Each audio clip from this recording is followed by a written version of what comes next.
Merci beaucoup, Benjamin. Prions. Seigneur notre Dieu, merci pour cette eau abondante que tu offres à tous les cœurs assoiffés, Seigneur. Celle de pouvoir te connaître, celle de pouvoir être pardonné, celle de pouvoir avoir un but dans notre vie, un espoir renouvelé. Seigneur, nous te prions alors que nous ouvrons ta précieuse parole, que tu te révèles à nous, que tu paraisses à nos cœurs tel que tu es réellement. Oui, montre-nous Jésus ce matin, afin que nous puissions le suivre. En son nom, nous te prions. Amen.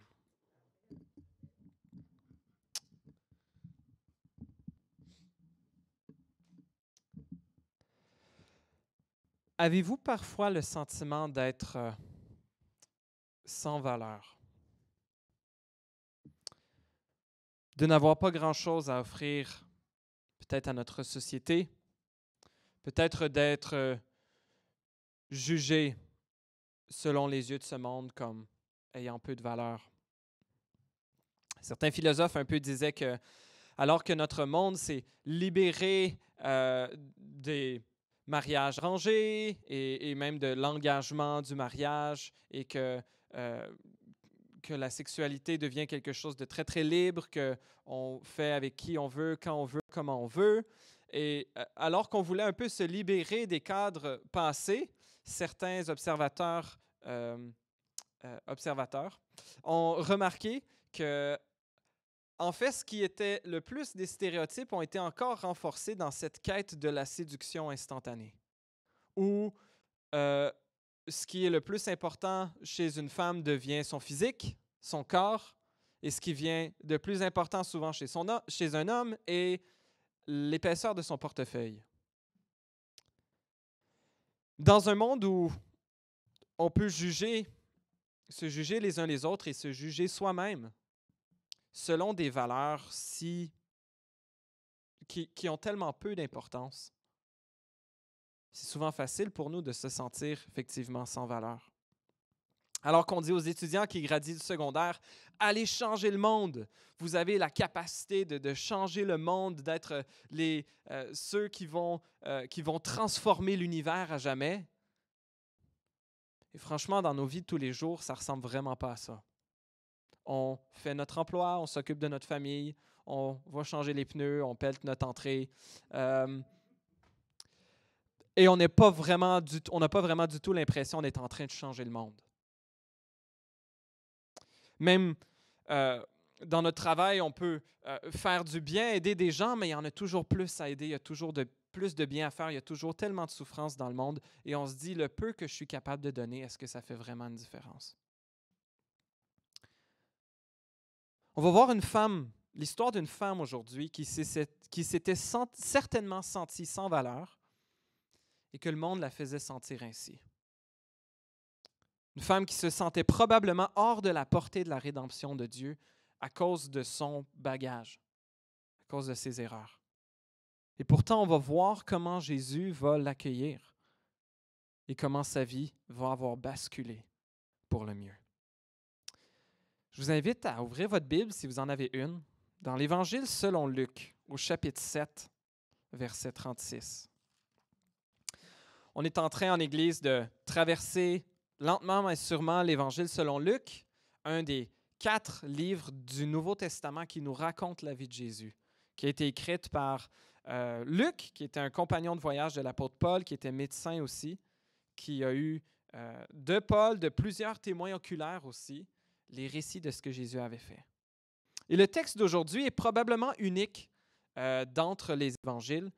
Probablement qu'il y a juste Luc qui rapporte ce récit qu'on va lire dans l'Évangile selon Luc, chapitre 7, verset 36, et on va lire jusqu'au chapitre 8, verset 3. Je lis la parole de Dieu. Un pharisien invita Jésus à manger avec lui. Jésus entra dans la maison du pharisien et se mit à table. Une femme pécheresse qui se trouvait dans la ville apprit qu'il était à table dans la maison du pharisien. Elle apporta un vase plein de parfums et se tint derrière aux pieds de Jésus. Elle pleurait, et bientôt elle lui mouilla les pieds de ses larmes, puis les essuya avec ses cheveux, les embrassa et versa du parfum sur eux. Quand le pharisien qui avait invité Jésus vit cela, il se dit en lui-même, « Si cet homme était prophète, il saurait qui est celle qui la touche et de quel genre de femme il s'agit. Il saurait que c'est une pécheresse. » Jésus prit la parole et lui dit, « Simon, j'ai quelque chose à te dire. »« Maître, parle, répondit-il. Un créancier avait 2 débiteurs. L'un d'eux lui devait 500 pièces d'argent et l'autre 50. Comme il n'avait pas de quoi le rembourser, il leur remit à tous 2 leurs dettes. Lequel des 2 l'aimera le plus? Simon répondit, celui, je pense, auquel il a remis la plus grosse somme. Jésus lui dit, tu as bien jugé. Puis il se tourna vers la femme et dit à Simon, tu vois cette femme? Je suis entré dans ta maison et tu ne m'as pas donné d'eau pour me laver les pieds. Mais elle les a mouillés de ses larmes et les a essuyés avec ses cheveux. Tu ne m'as pas donné de baiser, mais elle, depuis que je suis entré, elle n'a pas cessé de m'embrasser les pieds. Tu n'as pas versé d'huile sur ma tête, mais elle a versé du parfum sur mes pieds. C'est pourquoi je te le dis, ses nombreux péchés ont été pardonnés, puisqu'elle a beaucoup aimé. Mais celui à qui l'on pardonne peu, aime peu. Et il dit à la femme, tes péchés sont pardonnés. Les invités se mirent à dire en eux-mêmes, c'est pas entre eux, mais en eux-mêmes, qui est cet homme qui pardonne même les péchés? Mais Jésus dit à la femme, ta foi t'a sauvée, pars dans la paix. Ensuite, Jésus alla de ville en ville et de village en village. Il prêchait et annonçait la bonne nouvelle du royaume de Dieu. Les 12 l'accompagnaient avec quelques femmes qui avaient été guéries d'esprits mauvais et de maladies. Marie, dite de Magdala, dont étaient sortis 7 démons, Jeanne, femme de Chouza, l'intendant d'Hérode, Suzanne et beaucoup d'autres qui le servaient en l'assistant de leurs biens. Voici la parole de Dieu. J'aimerais commencer juste avec les 3 derniers versets qui nous parlent de certaines des personnes qui accompagnaient Jésus. Jésus était un peu dans la tradition juive de l'époque un maître, un rabbin, donc un enseignant qui prenait avec lui des disciples et il leur enseignait sa philosophie de vie, il leur enseignait son interprétation de la Bible qui à l'époque n'était que l'Ancien Testament. Et les disciples vivaient avec lui et ils allaient ensuite, l'objectif était qu'ils aillent ensuite transmettre l'enseignement de leur maître plus loin. Mais une chose que les rabbins de l'époque, donc Jésus suit un peu cette tradition-là de l'époque, une chose que les rabbins, c'est-à-dire les maîtres, les enseignants de l'époque juifs ne faisaient pas, c'est qu'ils n'enseignaient pas à des femmes. Ils considéraient, et ça, ce n'était pas quelque chose qui venait de l'Ancien Testament, mais c'était une influence de la culture grecque qui était très misogyne, qui méprisait beaucoup les femmes, et ça s'était infiltré dans la culture juive de l'époque. Un exemple de cela est l'architecture du temple de Jérusalem à cette époque-là, tel que construit par Hérode. Il y avait donc un peu des niveaux concentriques de sainteté et d'accès à la présence de Dieu. Il y avait le lieu très saint dans lequel le souverain sacrificateur entrait une fois par année seulement, le jour des expiations. Il y avait le lieu saint à l'intérieur du temple où les prêtres rentraient quelques fois par jour pour les rites. Et ensuite, il y avait la cour des hommes où juste les hommes juifs accédaient. Et ensuite, il y avait la cour des femmes. Et les femmes ne pouvaient pas aller plus loin. Il y avait la cour des païens aussi. Il y avait comme des niveaux différents où si on était païen, si on n'était pas juif, on ne pouvait pas se rendre jusqu'à un certain point. Si on était une femme, on ne pouvait pas se rendre plus loin qu'un certain point. Mais ça, ce n'était pas l'architecture originale du tabernacle et du temple de Salomon. Il n'y avait pas de cour des femmes et de cour des hommes à l'époque du temple de Salomon. Ça, c'était une influence grec qui avait s'était infiltré dans la pensée juive, dans la culture juive et qui considérait vraiment les femmes comme inférieures aux hommes. Mais on voit dans la façon que Jésus traite les femmes qui le suivent, qu'il les appelle à venir avec lui, qu'elles marchaient avec lui. On voit certaines d'entre elles nommées, et même que plusieurs d'entre elles servaient Jésus, ça dit, en l'assistant de leurs biens. On voit que Jésus et ses disciples avaient une bourse commune, c'est Judas qui tenait la bourse, et on ne sait pas exactement comment ils avaient de l'argent pour leur ministère, mais on voit ici, c'est un indice de comment ils avaient l'argent pour voyager, etc., c'est qu'il y avait des femmes en moyen, des femmes riches qui l'assistaient, et plusieurs qui le suivaient de près. Jésus n'avait pris aucune femme comme apôtre. Donc, on dirait qu'il gardait toujours un peu ce principe qu'il appelait les hommes à diriger son peuple, mais que cette idée d'infériorité des femmes, Jésus le mettait totalement de côté et les traitait de façon révolutionnaire pour l'époque, qui les gardait avec lui. Cette femme qui avait été guérie d'esprits mauvais, de qui Jésus avait sorti 7 démons, on dit Marie, dite de Magdala. Une autre femme qui est nommée Jeanne, femme de Chuza, l'intendant d'Hérode. Donc quelqu'un de très haut placé dans le temple du roi, à la cour du roi. Sa femme suivait Jésus. Une autre, Suzanne, et beaucoup d'autres femmes. Donc c'est intéressant de voir, aussi un commentateur mentionnait que c'est intéressant de noter dans les évangiles qu'il ne mentionne aucune femme qui se serait attaquée à Jésus. Ses ennemis étaient toujours des hommes. Toujours est-il qu'on a ici l'histoire d'une femme. Une femme qui est considérée comme probablement un déchet de la société. Une femme qui était fort probablement prostituée. Une femme probablement dont la valeur propre, on ne sait pas qu'est-ce qui avait pu lui arriver dans le passé pour qu'elle se sente forcée à ce que c'était la seule façon qu'elle soit capable de survivre, mais qui vendait son corps pour le plaisir des hommes. Et peu importe ce que les travailleurs, les travailleuses du sexe peuvent nous dire aujourd'hui, c'est jamais le plan de carrière de qui que ce soit de dire je vais être travailleur de sexe. Il me semble que c'est vraiment là que je vais m'accomplir personnellement, que je vais trouver ma pleine valeur. Quelque chose de profondément déshumanisant, dégradant. Pour ceux qui se sont retrouvés dans ce métier, que ce soit dans leur propre volonté ou souvent de tristes concours de circonstances. Toujours est-il que Jésus est invité à manger dans la maison d'un pharisien. On voit que Jésus mangeait avec toutes sortes de personnes. Il avait été invité à manger chez Lévi, un collecteur d'impôts, ça aussi considéré à l'époque comme vraiment les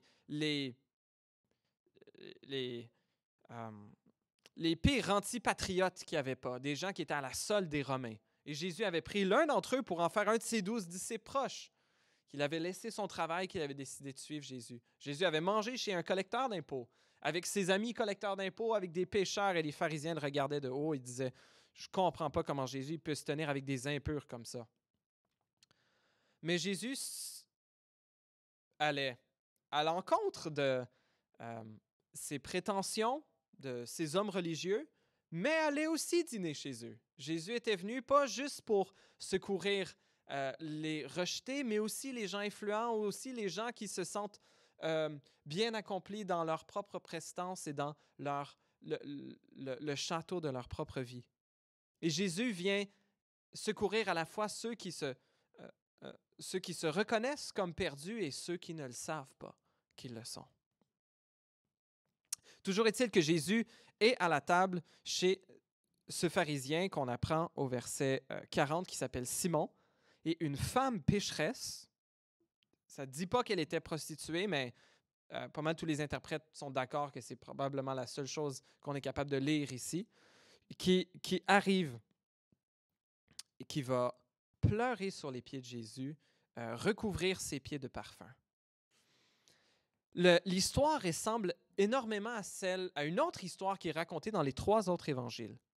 Mais il y a certaines différences ici qui nous laissent à croire qu'il s'agit probablement d'un événement distinct dans le cas de Luc. Dans les deux cas, Jésus est invité à manger chez quelqu'un qui s'appelle Simon. Ici, c'est un pharisien. Dans les autres cas, on dit que c'est un lépreux. Mais dans les autres évangiles, le parfum est versé sur la tête de Jésus. L'histoire tourne autour de l'indignation des disciples à propos du gaspillage d'un parfum qui valait 300 pièces d'argent. Il dit, j'en reviens pas qu'on gaspille un parfum qui vaut si cher. Mais Jésus dit que cette femme, ce qu'elle a fait, a servi à embaumer son corps pour son ensevelissement. Et cette deuxième histoire arrive les jours avant sa mise à mort. Jésus était à Béthanie et Jean nous dit d'ailleurs que c'est Marie, la sœur de Marthe et de Lazare, qui verse le parfum sur la tête de Jésus. Les différences de cet épisode qui nous laissent à croire qu'il s'agit probablement d'un événement distinct. L'événement a lieu bien plus tôt. Cette femme est considérée comme une pécheresse, ce qui ne nous est pas du tout dit dans les autres évangiles. Et ce récit est concerné non pas par le prix du parfum ou par l'ensevelissement que le corps de Jésus soit préparé pour son ensevelissement, mais ici, Jésus est concerné par l'amour et par le pardon. Certains croient que cette femme pécheresse était Marie de Magdala, qui est mentionnée juste quelques versets plus tard là, dans Luc 8, verset 2, qu'on a lu, qui était celle dont étaient sortis 7 démons. Mais on n'a aucune preuve ou quoi que ce soit dans les évangiles qui nous amène dans cette direction-là plus que dans une autre. J'ai sorti 3 leçons, donc, à regarder de ce texte. Grand besoin, grand pardon et grande reconnaissance. Grand besoin, grand pardon et grande reconnaissance. Tout d'abord, le grand besoin. La vraie foi chrétienne commence avec la reconnaissance de nos péchés, de notre besoin d'être pardonné. Jésus est assis à table avec probablement certains de ses disciples chez ce pharisien qui s'appelle Simon. Donc la façon que les gens mangeaient à table, probablement dans des endroits un peu plus fortunés. Donc il y avait des genres de divans pour chaque personne qui mangeait. Il y avait la table et les gens se couchaient sur leur coude, sur leur bras gauche, avaient les pieds allongés sur le côté, les jambes allongées sur le côté et les pieds étaient à l'arrière. De sorte que c'est pas comme si tout le monde était assis à table et que la femme qui vient pour oindre les pieds de Jésus, elle doit venir comme en dessous de la table et il y avait de la place derrière, donc pour venir à l'arrière.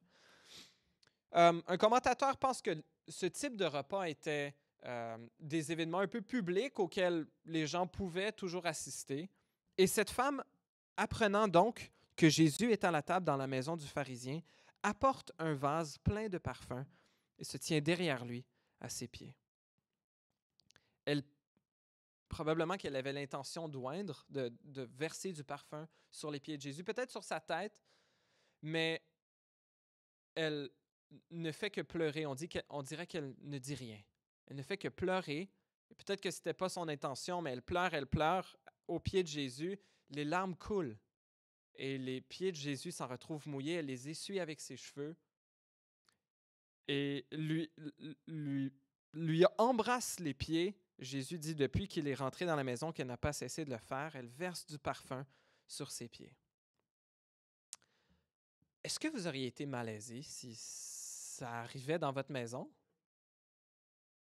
Moi, je serais absolument dans un grand malaise. On invite des gens à la maison, on a un bon repas entre personnes de bon sens, et là, il y a cette femme qui a été invitée par personne, qui arrive, que peut-être qu'on le voit à ses habits, que c'est une prostituée ou qu'on le sait, c'est plus petite communauté, c'est connu, et cette femme vient et elle se met à essuyer les cheveux d'un des invités, elle pleure, elle embrasse les pieds, elle verse du parfum et Jésus ne dit rien. Jésus la laisse faire.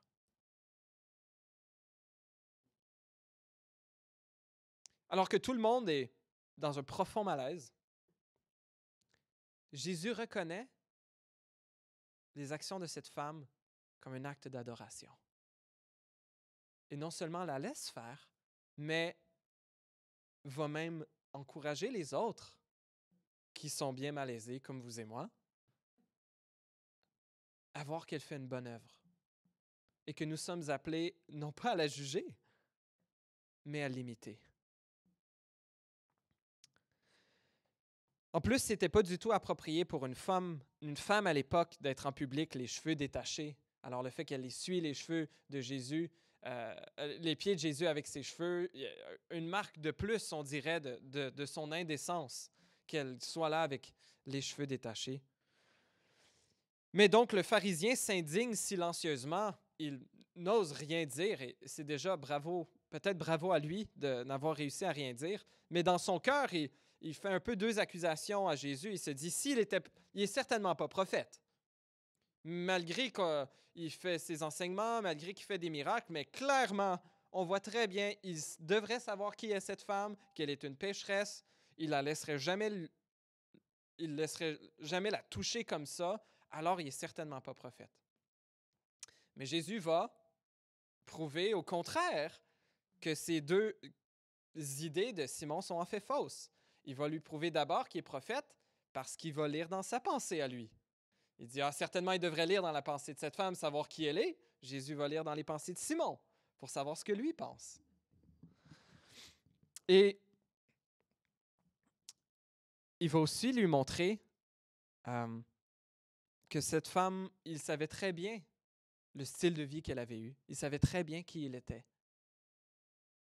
Et qu'il était bien plus qu'un prophète parce qu'il va terminer à la fin en disant « Tes péchés sont pardonnés » de sorte que tout le monde se dise « Qui est cet homme qui pardonne même les péchés? » Alors Jésus ne se lance pas tout de suite dans l'histoire qu'il veut raconter, mais un peu demande la permission de parler pour inviter la réponse. Il dit « Simon, j'ai quelque chose à te dire. » « Maître, parle. » répond Simon. Et Jésus raconte cette histoire de quelqu'un qui avait beaucoup d'argent, des personnes lui avaient emprunté de l'argent, une personne lui en avait emprunté 50 pièces d'argent, un autre 500. Aucun des deux avait la capacité de repayer la dette. Alors le créancier, la personne en moyen qui avait prêté l'argent, décide d'effacer la dette de ces deux débiteurs.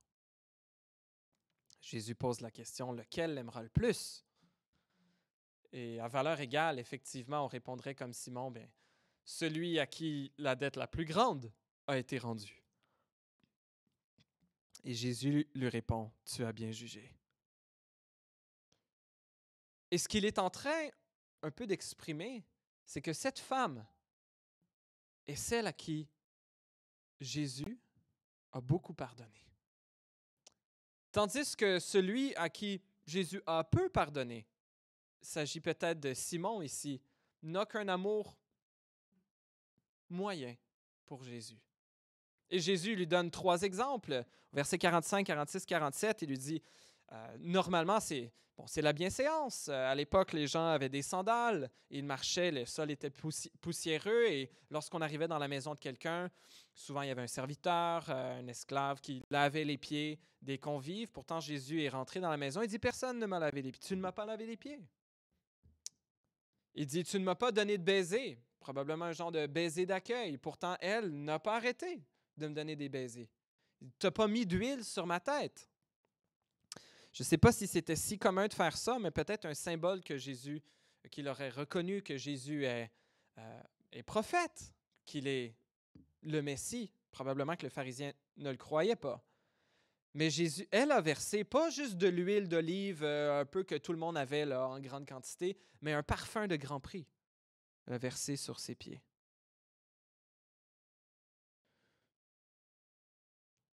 Jésus montre la différence entre Simon et entre cette femme du fait qu'ils avaient beaucoup ou pas beaucoup à se faire pardonner. Ou peut-être un peu plus, de façon qui nous rejoint, leur conscience de combien ils avaient à se faire pardonner. Jésus dit, « Celui à qui l'on pardonne peu, aime peu. Et donc, celui à qui l'on pardonne beaucoup, aime beaucoup. »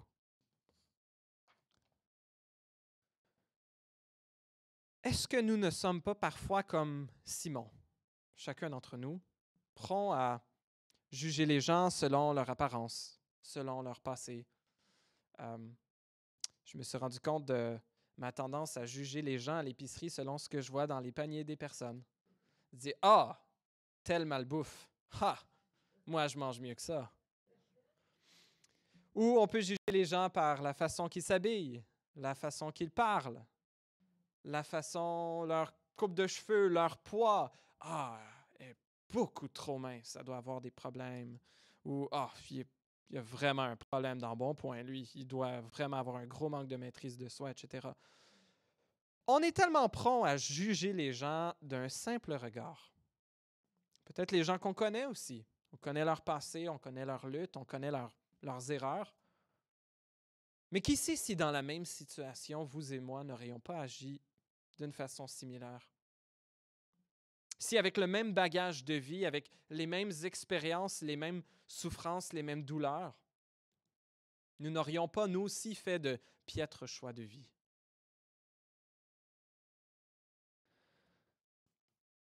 Le pasteur théologien R.C. Sproul raconte qu'il étudiait aux Pays-Bas dans les années 1960 et qu'il a engagé une conversation par hasard avec une femme hollandaise qui habitait là-bas.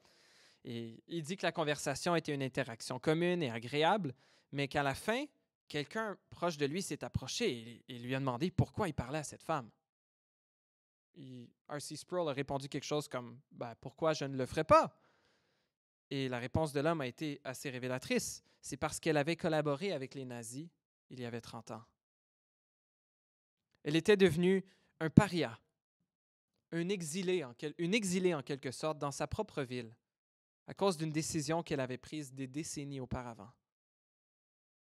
Et c'était le genre d'animosité à laquelle on pouvait s'attendre lorsqu'on collaborait avec une puissance étrangère méprisée par la population locale. Un peu comme les collecteurs d'impôts qui étaient à la solde des Romains à l'époque de Jésus. C'est sûr que travailler pour les nazis n'était pas une mince affaire. Et il était probablement compréhensible que les gens n'apprécient pas sa décision de travailler avec eux. Mais cela signifie-t-il également qu'elle ne devrait jamais être pardonnée?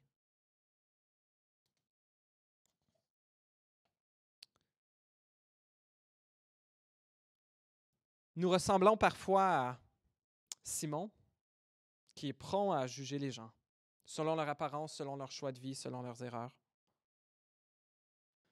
Mais Jésus nous rappelle ici l'importance cruciale pour nous de se reconnaître comme pécheurs si nous voulons goûter au pardon divin.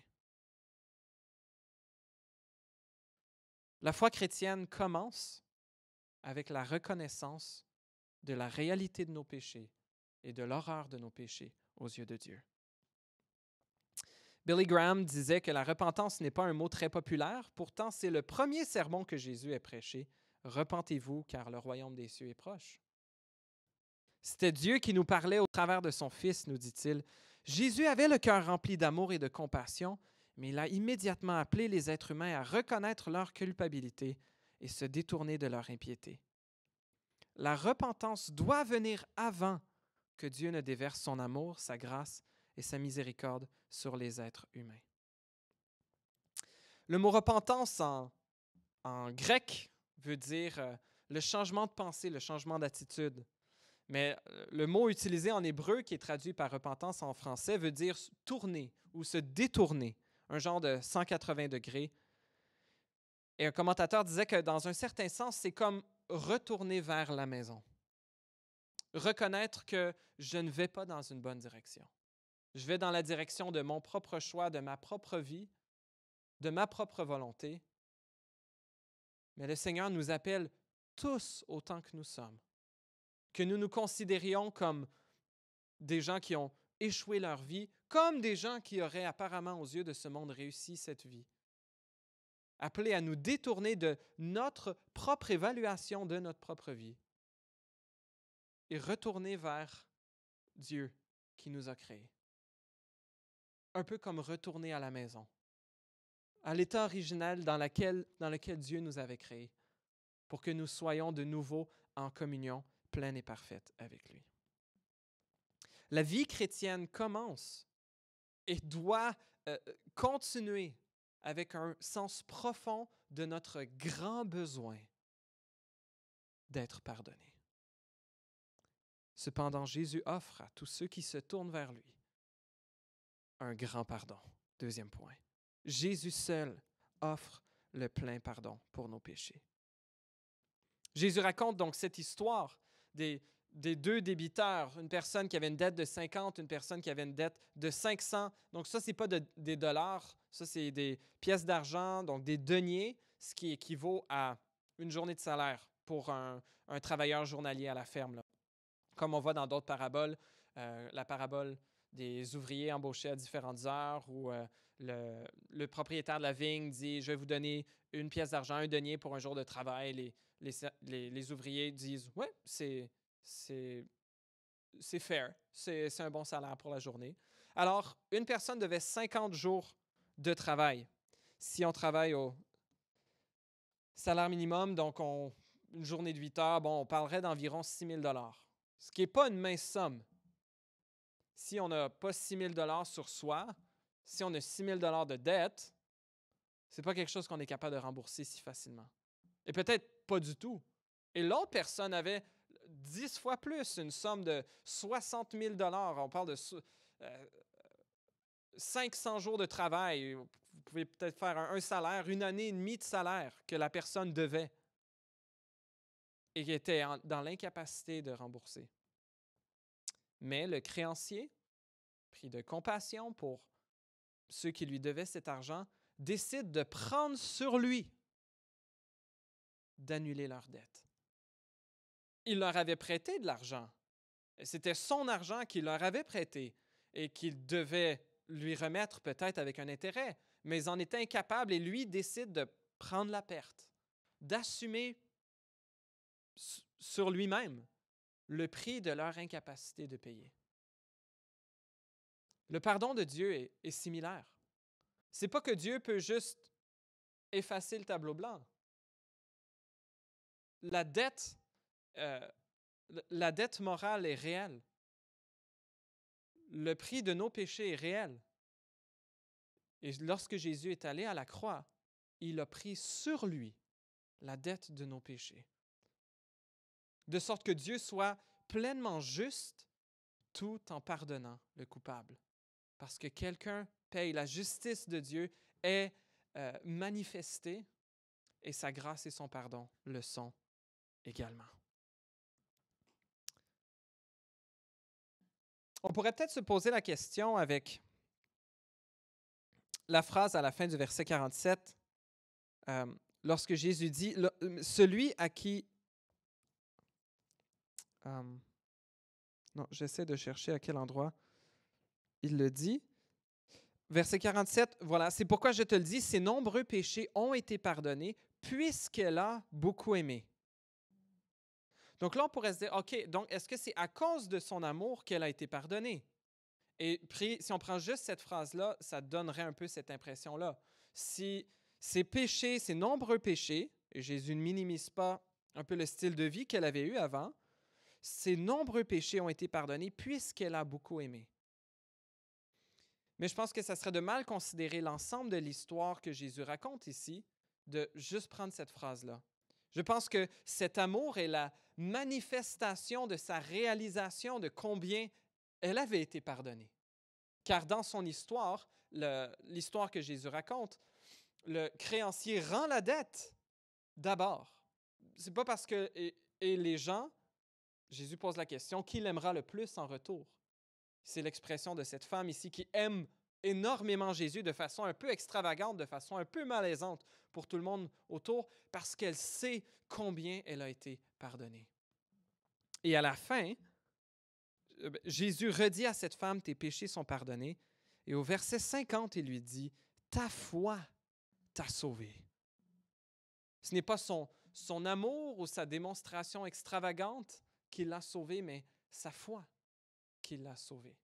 Comme le restant du Nouveau Testament de la Bible nous le montre, c'est par non pas la grandeur de notre amour que nous pouvons être pardonnés pour nos péchés, pas par le sérieux de notre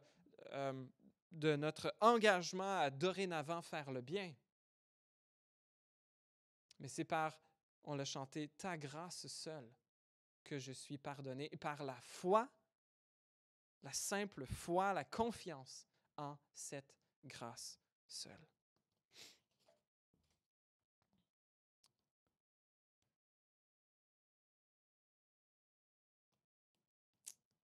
Je pense que ça vaut la peine ici de s'arrêter et de considérer l'ampleur du pardon de Dieu pour nous. Un pardon qui est illimité. Un pardon qui est, je cherchais un bon mot et le dictionnaire de synonymes me sortait celui-ci, un pardon incommensurable, c'est-à-dire si grand qu'on ne peut le mesurer. Un pardon incompréhensible de Dieu. Le pardon qui ne nous a rien coûté à nous, si nous avons la simple foi de le prendre, mais qui a coûté le prix le plus élevé à Dieu, celui de la mort de son Fils, de son sang versé pour nous. Aujourd'hui, certains aspects de notre culture, peut-être que vous connaissez cette expression, la cancel culture, la culture d'annulation ou de bannissement, lorsque quelqu'un, une personnalité publique, a fait quelque chose qui est considéré comme mal ou honteux aux yeux de la pensée populaire, cette personne-là est rapidement virée de son poste public. Si c'est un acteur qui était dans une série dans les dernières années, là, des acteurs, même parce qu'ils ont émis un point de vue politique qui était différent de celui de le monde des arts en général, se sont fait complètement annuler des séries télévisées entières où il devait être le personnage principal à cause de certaines prises de position politiques. Cette culture un peu de l'annulation, du bannissement, il n'y a pas de pardon. Il n'y a pas de pardon possible. On peut faire des excuses, on peut demander pardon, mais dans sa façon la plus agressive, cette culture-là est haineuse et vraiment pas bénéfique pour notre société. C'est sûr que lorsque des personnes ont commis des abus de pouvoir importants, effectivement des abus sexuels, etc., ben, je pense que c'est bien qu'ils ne soient plus dans des positions d'autorité où ce genre d'abus puisse se répéter. Il doit y avoir justice pour les victimes également. Mais un bannissement total, parce qu'à cause d'un faux pas, heureusement que Dieu ne nous traite pas comme ça, chers amis.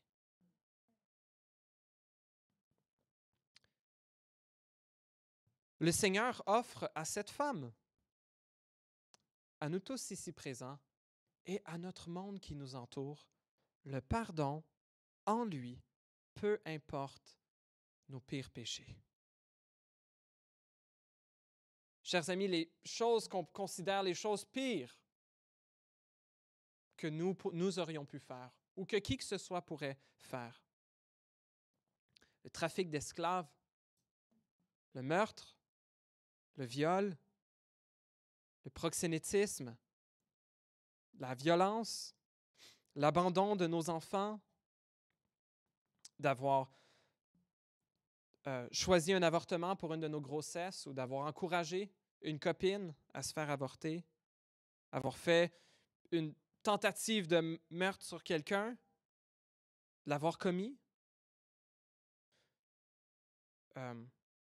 avoir abusé financièrement, volé des grandes sommes d'argent. Il n'y a pas de limite au péché que Dieu peut pardonner. Pour ceux qui sont vraiment repentants. Pour ceux, et c'est pas une question de juste balayer, de dire c'est comme si c'était rien passé. Si c'est possible pour nous d'ensuite réparer le tort qu'on a fait, bien, cherchons à le faire. Et c'est pas parce que on demande pardon à quelqu'un ou à une famille ou quoi que ce soit pour nos torts, ça ne veut pas nécessairement dire qu'il va y avoir de la confiance en retour. Et il faut respecter ça. Si vous avez commis des crimes qui n'ont pas été avoués, par exemple, bien, je vous invite à considérer vous rendre au bureau de police, à la justice pour confesser vos crimes passés. J'ai appelé le bureau de police cette semaine, je leur ai demandé, je pensais à ça, puis je leur disais, pour quelle question est-ce que ça vaudrait la peine? J'ai dit, je suis un pasteur d'église, comment ça fonctionne la loi? Puis il disait, bon, ben c'est sûr, si c'est une barre de chocolat qui a été volée il y a 30 ans, c'est pas nécessaire de venir se livrer, mais si c'est une enquête qui n'est pas résolue ou s'il y avait, etc. Puis à la fin, j'ai dit, donc dans le fond, si on a un doute, on est mieux de venir, puis vous nous direz quoi faire avec le crime qu'on vient confesser. S'il y a moyen de réparer, tant mieux. Puis si on doit faire face à la justice humaine, ben c'est correct. On vivra avec la conscience claire de marcher dans la vérité. Et la liberté avec Jésus vaut plus cher que même le fait de se retrouver en prison. Si c'était nécessaire, on peut être tout à fait libre avec le Seigneur, peu importe où nous sommes. Jésus est venu offrir le pardon plein et complet. Même si nous avons à faire face à la justice humaine, aux yeux de Dieu, à cause de Jésus, nous pouvons, et ce monde entier peut être pleinement pardonné. C'est ce que Jésus a dit dans Matthieu 20, 28. C'est ainsi que le Fils de l'homme, parlant de lui-même, est venu non pour être servi, mais pour servir et donner sa vie en rançon pour beaucoup. Éphésiens 1,7 nous dit, en Jésus, en Christ, par son sang, nous sommes rachetés, pardonnés de nos fautes, conformément à la richesse de sa grâce. Ésaïe 1,18 dit, « Venez et plaidons, dit l'Éternel, si vos péchés sont comme le cramoisi, rouge, s'ils sont rouges, ils deviendront blancs comme la neige. S'ils sont rouges comme le pourpre, ils deviendront comme de la laine. » Psaume 103, 10 à 12, un autre texte magnifique qui nous parle de l'immensité du pardon de Dieu, qui nous dit, « Il ne nous traite pas selon nos péchés, il ne nous punit pas selon nos iniquités. Mais autant les cieux sont élevés au-dessus de la terre, autant sa beauté est grande pour ceux qui le craignent. Autant l'Orient est éloigné de l'Occident, autant il éloigne de nous nos transgressions. »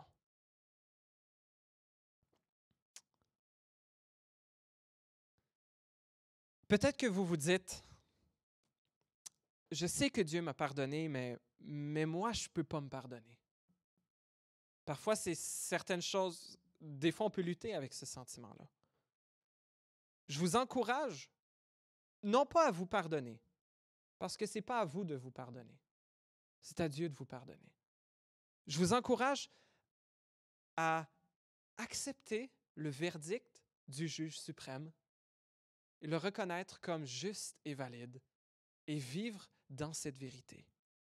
Parce qu'on n'en est pas conscient, mais c'est un petit peu arrogant de dire « Seigneur Jésus, je sais que Jésus, ton Fils, est mort à la croix, que son sang a coulé pour que mes péchés soient lavés, que je sois pardonné, que mon cœur devienne blanc comme la neige, comme la laine. Mais, tu sais, j'ai un sens de la justice un petit peu plus aiguisé que toi. Moi, je pense que je devrais... Moi, je ne me pardonne pas. » Et c'est souvent un peu inconscient, c'est le sentiment de culpabilité, mais vous n'avez pas besoin de vous pardonner. Demandez pardon à Dieu et il vous pardonne. Et reconnaissez comme juste sa sentence et son verdict. La chose à faire est donc de vivre en conséquence, de vivre dans la vérité. Refuser le mensonge de votre propre condamnation et vivre dans la vérité que nous sommes pardonnés par le sang de Jésus. Un vieux chant anglais que j'ai eu le privilège de chanter au séminaire à Toronto, « Jesus paid it all », a été traduit récemment en français par Philippe Viguier, un pasteur français. Le refrain dit ceci, « Jésus a tout payé, ma dette est acquittée, la marque du péché effacée, mon âme est purifiée. » Un enfant de 12 ans, petite histoire, avait accidentellement tué une oie de sa famille. C'est une famille de fermiers. Ils avaient 24 oies et en lançant une roche sur une oie, il l'avait frappé et il l'avait tué. Ne voulant pas que ses parents s'en rendent compte, il a creusé un trou et il a enterré l'oie. Il se dit, 1 sur 24, peut-être que mes parents s'en rendront pas compte. Il espérait très fort. Cependant, sa sœur l'a vu. Et sa sœur lui a dit, j'ai vu ce que tu as fait. Si tu ne fais pas la vaisselle pour moi, je le dirai à maman. Le garçon, ne voulant pas que ses parents s'en rendent compte, accepte le deal et fait la vaisselle pendant des jours à la place de sa sœur qui a la belle vie avec son chantage. Mais un jour, le garçon dit à sa sœur, « OK, tu fais la vaisselle aujourd'hui. » Et sa sœur, reprenant donc sa menace pour reprendre le contrôle sur la situation, dit, « Je vais dire à maman que tu as tué l'oie si tu ne fais pas la vaisselle. » Et le garçon répond, « Je lui ai déjà dit et elle m'a pardonné. Je suis à nouveau libre. » Chers amis, on vit souvent peut-être sous le poids de cette condamnation. On ne veut pas que Dieu sache ou on ne veut pas que les autres sachent qu'est-ce que j'aurais pu faire. Mais l'opinion de la personne dont l'opinion compte le plus, celle du roi suprême de l'univers, il est prêt à nous pardonner et nous purifier de toute iniquité si nous confessons nos péchés. Alors que lui l'apprenne, ou peu importe que qui que ce soit l'apprenne, que le monde entier l'apprenne, que ça soit publié sur ma page Facebook, que ça apparaisse dans les nouvelles, les pires choses que j'ai faites, les choses dont j'ai le plus honte, que le monde entier me condamne. Je sais que, à cause du sang de Jésus, je suis pardonné. Et cela me suffit. Grand besoin, grand pardon et maintenant, grande reconnaissance. Cette femme avait vraiment goûté au pardon de Dieu. On ne sait pas, on n'a pas d'informations d'arrière-plan sur elle. Peut-être qu'elle avait entendu Jésus enseigner. Peut-être qu'elle avait entendu enseigner, parler du pardon de Dieu. Peut-être que Jésus avait déjà une relation avec eux, qu'ils avaient eu des échanges, qu'elle lui avait fait part de son passé et que Jésus l'avait invité à saisir le pardon de Dieu. On ne sait pas, c'est un peu de la spéculation, mais cette femme probablement était consciente de l'histoire que Jésus raconte, que ses péchés étaient pardonnés et que Jésus lui avait pardonné ses péchés. Et elle offre cet acte d'adoration extravagant aux yeux des disciples, aux yeux des gens religieux de l'époque. Si nous avons vraiment goûté au pardon de Dieu, notre vie sera transformée. Nous ne pourrons plus vivre comme avant, à vivre avec satisfaction ou avec paix dans le péché. Et lorsque nous chutons, lorsque nous retournons à nos anciens péchés, nous ne sommes pas en paix avec nous-mêmes. Nous ne voulons pas rester là. Nous voulons revenir à Dieu.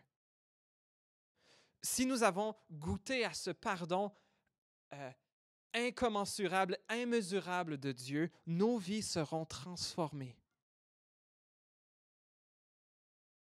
Et nous serons prêts à vivre même des vies radicalement différentes à cause du pardon qui nous a été déversé. Alors, comme Jésus disait dans cette histoire, notre reconnaissance, notre amour pour Dieu sera proportionnel à la reconnaissance du pardon qui nous a été accordé. Chers amis, si nous voulons continuer à aimer Dieu, à grandir dans notre amour pour Dieu, continuons à nous détourner de nos fautes, à demander pardon pour nos péchés qui continuent. Et la grâce de Dieu, qui n'a pas de bon sens, continue à se déverser encore sur nous. On a tous besoin, que ce soit au début de notre vie chrétienne ou que ce soit à la fin de notre vie, besoin de revenir à la reconnaissance de notre péché qui est pardonné par Jésus, par son sang, et de vivre des vies transformées par cet amour que Dieu déverse dans notre cœur. Jésus nous dit, « Viens comme tu es. Tu n'as pas besoin de nettoyer ta vie avant de venir à Jésus. Lorsque le monde entier te jugerait, lorsque l'Église entière te jugerait pour ce que tu as fait, pas Jésus. Jésus t'invite. Il dit, viens à moi. Pas besoin de te nettoyer avant. Viens comme tu es. Je vais m'occuper de te nettoyer. Je vais te laver. Jésus ne dit pas, viens comme tu es et reste comme tu es. Il dit, viens comme tu es et je te changerai. Est-ce que nos vies démontrent une telle transformation, une telle reconnaissance pour le pardon de Dieu? Est-ce que nous sommes prêts à faire des choses qui sembleront bizarres aux yeux de ce monde? Croire en Dieu, oser parler aux gens de notre foi, wow, c'est un petit peu trop personnel. Oser être particulièrement généreux avec notre argent, que ce soit pour envers des gens qui sont dans le besoin, que ce soit envers des ministères chrétiens, envers l'Église, etc. Une générosité que ce monde se dit, ben voyons donc, on profite de toi. Et parfois même des actes d'amour, d'adoration extravagants au point que les chrétiens même vont vous dire, ça n'a pas de bon sens que tu fasses ça. C'est pas un peu trop intense ton affaire? Si on a cette conscience de la grandeur du pardon de Dieu, il n'y a pas de réponse qui soit trop exagérée par rapport à ce que Dieu a fait pour nous. Grand besoin, grand pardon, grande reconnaissance. J'aimerais terminer avec cette histoire. Cette histoire d'une mère et d'une fille brésilienne. On a une Brésilienne dans la salle, mais c'est l'histoire qui nous dit ça. Donc, c'était une jeune fille qui avait le goût de quitter son pauvre quartier et elle voulait aller voir le monde. Elle était mécontente d'une maison qui, avec une palette sur le sol, un lavabo et un poêle en bois, elle rêvait d'une vie meilleure en ville. Et un matin, elle s'est éclipsée, brisant le cœur de sa mère. Cette fille, dans l'histoire, s'appelle Christina. Et sa mère, lorsqu'elle se rend compte que sa fille est partie, elle savait que ce serait la vie dans la rue pour sa jeune et jolie fille. Elle se dépêche de faire ses bagages pour la retrouver. Sur le chemin de l'arrêt d'autobus, elle entre dans une pharmacie pour acheter une dernière chose, des photos. Elle s'assoit dans une cabine de photographie et ferme le rideau et dépense tout ce qu'elle a pour prendre des photos d'elle. Un peu bizarre, vous direz-vous? Attendez la suite. Donc, avec son sac à main rempli de petites photos en noir et blanc, elle monte dans le prochain bus pour Rio de Janeiro. La mère, Maria, sait que sa fille, Christina, n'a aucun moyen de gagner de l'argent. Elle sait aussi que sa fille est trop têtue pour abandonner. Et quand la fierté rencontre la faim, un humain fait des choses impensables auparavant. Sachant cela, Maria commence ses recherches. La mère va dans les bars, les hôtels, les boîtes de nuit, tout endroit ayant la réputation d'abriter des promeneurs ou des prostituées. Elle les visite tous. Et à chaque endroit, elle laisse sa photo qu'elle colle sur le miroir d'une salle de bain, accrochée au tableau affichage d'un hôtel, attachée à une cabine téléphonique du coin, à tous ces endroits. Et au dos de chaque photo, elle met la petite photo d'elle à tous ces endroits et à l'endos, elle écrit un mot à la main. Et il n'a pas fallu longtemps pour que l'argent et les photos soient épuisés et que la maman, Maria, doive rentrer chez elle sans avoir trouvé sa fille. Elle pleure alors que le bus entame son long voyage de retour vers son petit village. C'est quelques semaines plus tard que la jeune fille, Christina, descend les escaliers de l'hôtel. Son jeune visage est fatigué. Ses yeux bruns ne dansent plus avec la jeunesse, mais parlent de douleur et de peur. Son rire était brisé. Son rêve était devenu un cauchemar. 1000 fois, elle avait désiré échanger ses innombrables lits contre sa palette sécurisée à la maison. Mais le petit village était, à bien des égards, trop éloigné. Alors qu'elle atteignait le bas de l'escalier, ses yeux remarquèrent un visage familier. Elle regarda à nouveau et là, sur le miroir du hall d'entrée, était une petite photo de sa mère. Les yeux de Christina brûlent et sa gorge se serre lorsqu'elle traverse la pièce et retire la petite photo. Et au dos de la photo, il y a cette invitation irrésistible écrite dans l'écriture de sa mère qui dit « Quoi que tu aies fait, quoi que tu sois devenu, cela n'a pas d'importance. S'il te plaît, rentre à la maison. » Et elle l'a fait.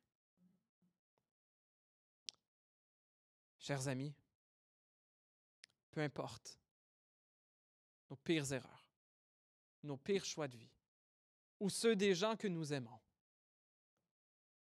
c'est toujours possible de prendre l'autobus pour rentrer à la maison. Peut-être qu'on a l'impression que non, Dieu ne peut pas vouloir de moi. Oui, Dieu veut de toi, tel que tu es, avec tes beautés et avec tes horreurs. Viens tel que tu es. Il va te laver. Il va te nettoyer. Il va te changer. Et il va t'utiliser pour ton plus grand bien, pour sa plus grande gloire. Prions.